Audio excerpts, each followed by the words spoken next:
Hello mga kaiklabo! Samahan niyo ako, maglakad tayo dito. Nandito nga pala ako ngayon sa CCP, papuntang PACC to Sofitel Hotel. Tara, samahan niyo ako para naman may kausap ako habang naglalakad ako. Tignan nga ninyo sa bandang area doon sa kabilang side, medyo matraffic. Dito naman sa kung saan ako naglalakad, medyo walang masyadong traffic. At konti lang yung sasakyan. Ang mga dumadaan, naalala ko noon, nung nagtatrabaho pa yung husband ko dito sa area na to, dito sa side ng Maynila. So, madalas kasama ko yung aking anak at aking sister. Nagpupunta kami dito at naglalaro lang at nagbabike sila. So, I think maybe mga 15 years na yon ago. Parang kailan lang, parang iniisip ko, kahapon lang. Pero hindi mo akalain, 15 years na pala nagdaan. Time check, 8 a.m. nung kinukuha ko tong video na to. Date, December 27, 2023. Check natin kung gaano nga ba kalayo from CCP to Sofitel Hotel. So, tignan natin. Tapos magkwentuhan muna tayo. Kasi nga, this coming 2024, marami akong New Year resolution. Charot. Kayo ba may New Year resolution din ba kayo? Anyway, magpapakilala nga pala muna ako. Ako nga pala si Lot. I'm a full-time housewife. Tapos ngayon, papasukin na ang buhay YouTube. Charot. Kwento ko muna sa inyo yung aking experience sa pagpupudvlog. Paano nga ba ako nag-start dito? At hindi naman lahat sa inyo kilala ninyo ako.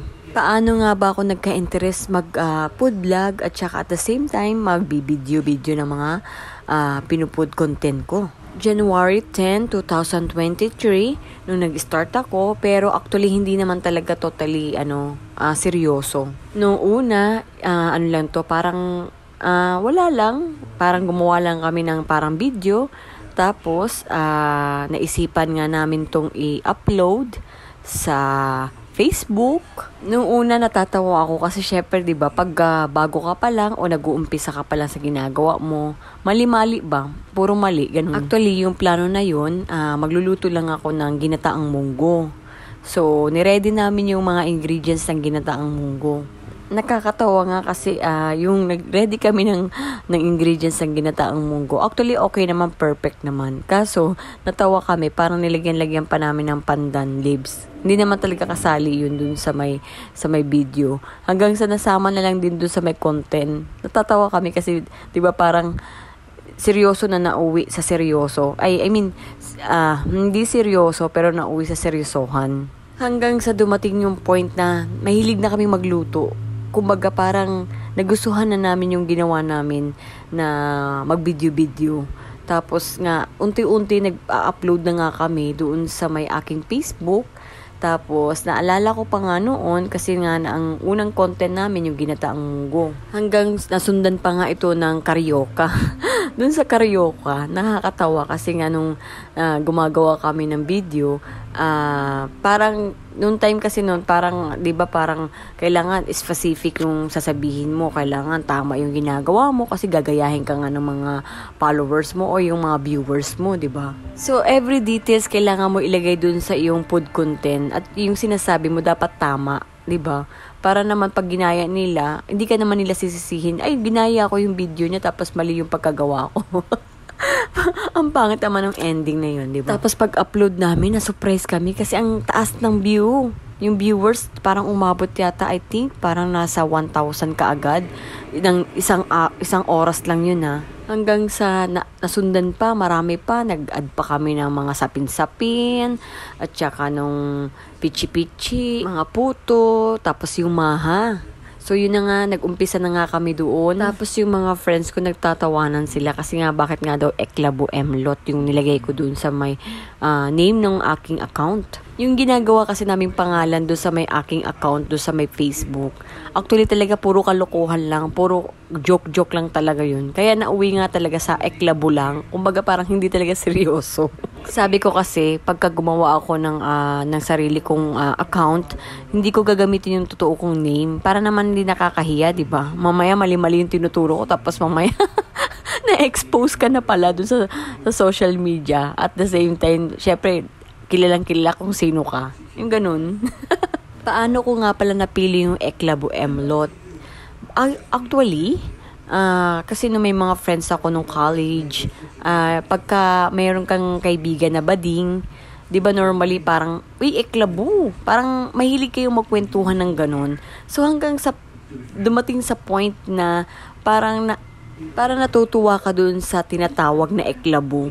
At the same time, kasi nga iniisip ko, alias lang ba? Parang madaling matandaan kapag gagawa ka ng sarili mong account, di ba? Dapat talaga Eklabu lang yun. Tapos dinagdagan ko lang ng Emlot kasi gawa nga ng, baka naman kasi kapag sinabi ko sa friend ko na ako yun, baka hindi nila din maintindihan kung sino ba talaga yung gumamit ng account na yun or sino yung account na yun, di ba? So, nilagay ko na lang yung nickname ko doon. Kaya nadagdag nga yung Emlot. So, naging Eklabu Emlot.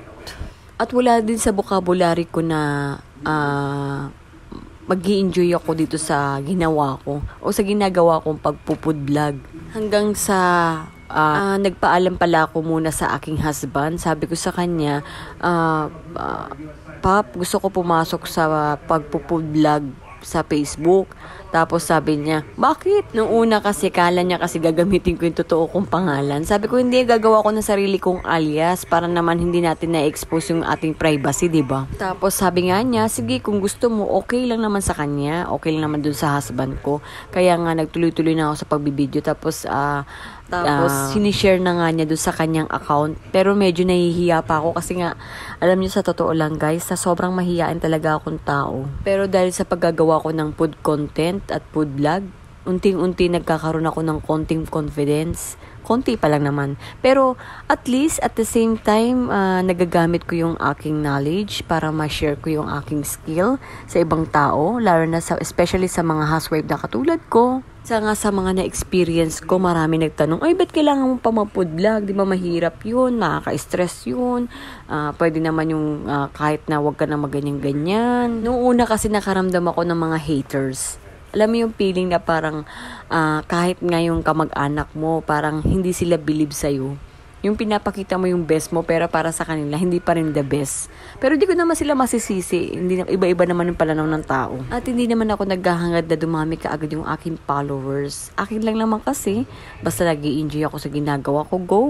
Diba? Yun naman ang importante doon. Maging masaya ka sa mga ginagawa mo. At yung importante dito, yung pagiging housewife mo, hindi mo pa rin nakakalimutan yung pamilya mo.